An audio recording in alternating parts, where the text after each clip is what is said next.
G'day, Sydney guy. Good comment. I want to talk a little bit about this because this isn't something that's discussed very often. So let's get stuck into it. So a question though, I've always seen property income as keeping pace with inflation, whereas investment income doesn't over time. And this isn't necessarily true. And let's break this down. I think we can make a general statement to say that growth assets, their pure function is to outpace inflation over time, to provide an inflation-adjusted net rate of return. And we can put shares and property into the same bucket. But we've also got to break down what dividends represent and why dividends have typically been able to keep pace with inflation and in many cases outpace inflation over time. I'm going to show you a quick diagram and then explain to you a little bit why.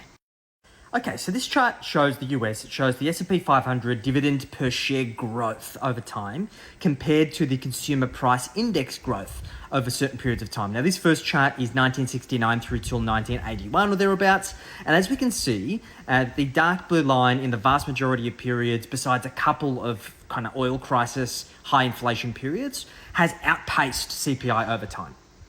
The second chart shows from 1983 through till 2007, and once again we can see that there were two periods of time for relatively short periods whereby inflation was higher than dividend growth, and this just goes to show that dividends have typically outpaced inflation. The reason for this is the underlying share price growth, because we've got to realise that a share represents a piece of a functioning company, right? And in most markets, that share must represent intrinsic value or the belief that an investor can see that that company is performing equal or exceeding expectations, or future prospects look greater than what they do today. So we've got to realize that these particular companies must be profitable.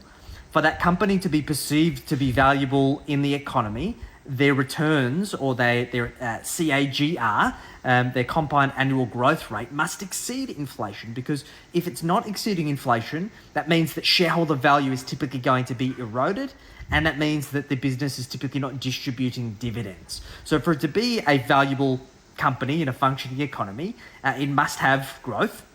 And as we can see, that's represented in the share market back to the 1900s, that shows through these varying periods of time the average share price performance, which is then shown in the growth in dividend yields as well.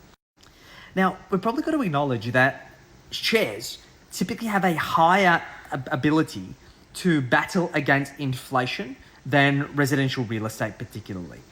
Because as we can see that there's conversation at the moment from the government that because of the rental growth that's been experiencing, the rental yield growth, because of the housing shortage that exists, they are looking to put in limits into place, which could limit the amount of extra profit that you can make from your residential property investments. On the flip side, companies have no limits to the amount of profits that they can create.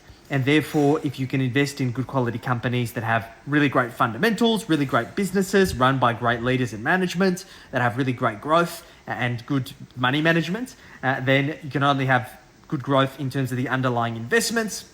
You can also have growth in terms of the dividends. I don't have any bias against each. I personally believe that you should be accumulating both property and shares, but just acknowledge that there are pros and cons for each. So I hope this answers your question. Any other questions, let me know.